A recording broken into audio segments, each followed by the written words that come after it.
this deal, right? Like this is unique for us, in the sense that you figure once we add the trucks in, we're looking at what, three and a quarter, 3.5 like $1 million deal reasonably.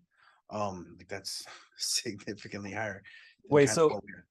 so in this case, right, where you have like a much larger sales price, why would we not base our fee on 10% or whatever percentage is reasonable based on the price? That's a really good question. Uh, so yes, that would be absolutely fantastic and very needed right now for our little startup venture, obviously. I've I've put a lot of like thought into this, and it's because it's just not our business model. And we came in and we offered ourselves to buyers who needed education. They needed, to understand the process, and really they needed something different than what was available to them for the last, 10 years that I've known about the buying and selling of FedEx runs. We had to offer something different. And so for the buyers, we say, hey, we're going to offer you a flat rate. You're going to pay us, we're going to bake it into the price, and we are going to walk you through the process. And this is our added value. This is what we bring to the table. This is why you should work with us, as opposed to going with somebody else, or maybe going directly to the selling agent. We're cultivating buyers. We're cultivating a long list of buyers who are ready to go and chomping at the bit to purchase these runs, right? I mean, think about everybody we have kind of sitting just waiting on runs right now. To go to a seller, kind of go to a buyer and say, hey, we're going to take 10, 12% of this business. It feels like it doesn't feel very authentic. And I think it violates really everything that I've been saying for the last 6 months, unfortunately, at times. Does anybody know about this? Like, do people know this is happening? Well, no, but it's certainly something that I think it's time to get out there. And that's how we're separating ourselves. I haven't made it a secret that Yeah. I saw a need in the marketplace for someone to represent FedEx buyers, someone to walk them through that kind of negotiation BD30 process. We have the Lime meeting. Then, you have lots of education training that gets done, lots of recruiting training that clearly gets done. We have to go through the tractor file process. And then, we're running the business for them.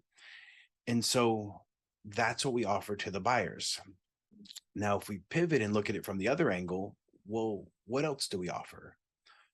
For the sellers, anybody who wants to sell a FedEx based business, sell a portion of their runs, we have buyers that are ready to go. They're trained, they have access to funds, and it's an easy deal for the sellers.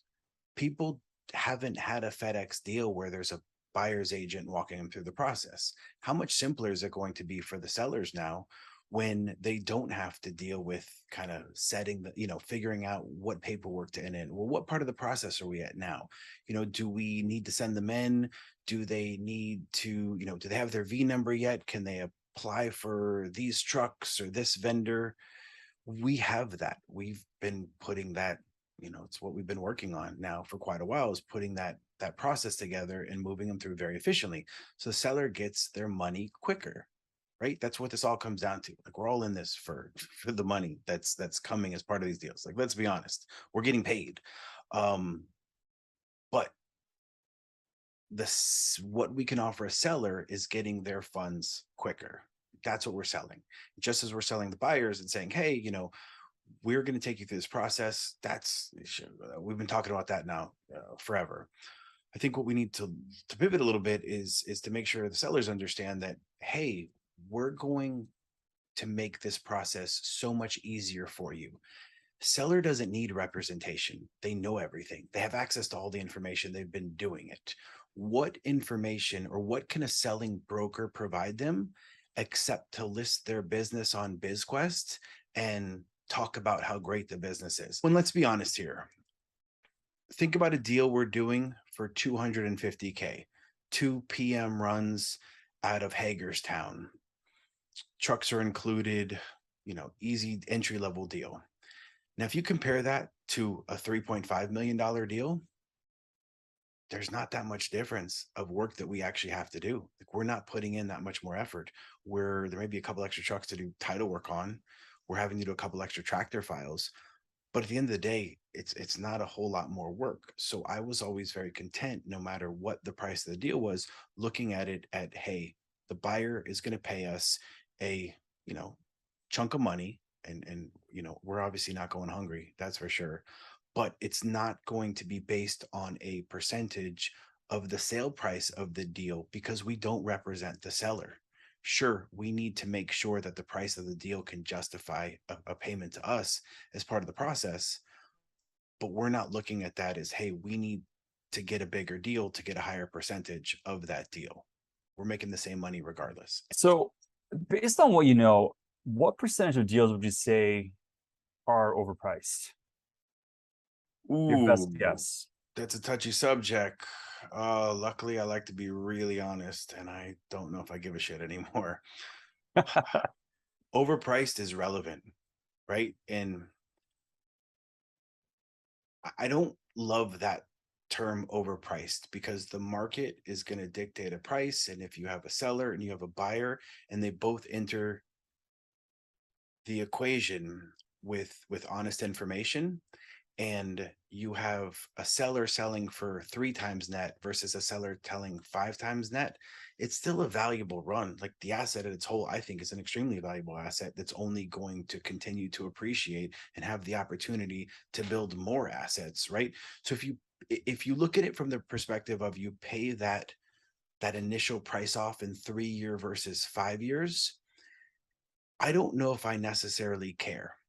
I do know there are people selling very solid deals in that 2.5 to 3.5 price range, which makes the 4 to 5 to 6 times X net deals less unattractive.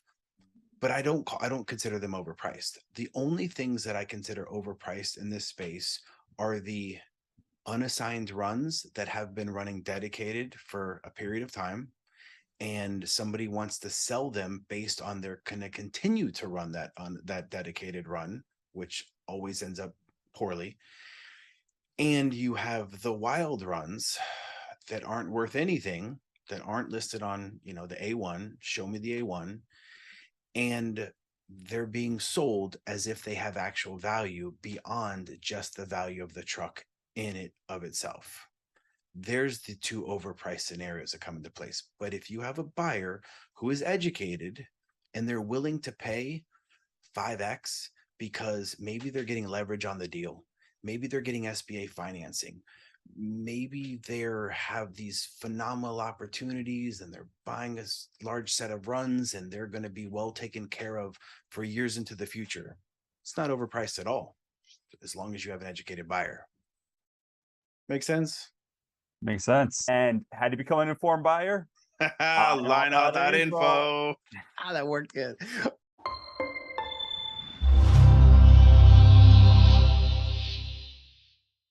And how to become an educated buyer?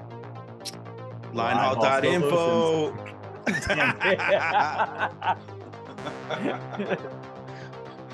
Say it. What are we saying?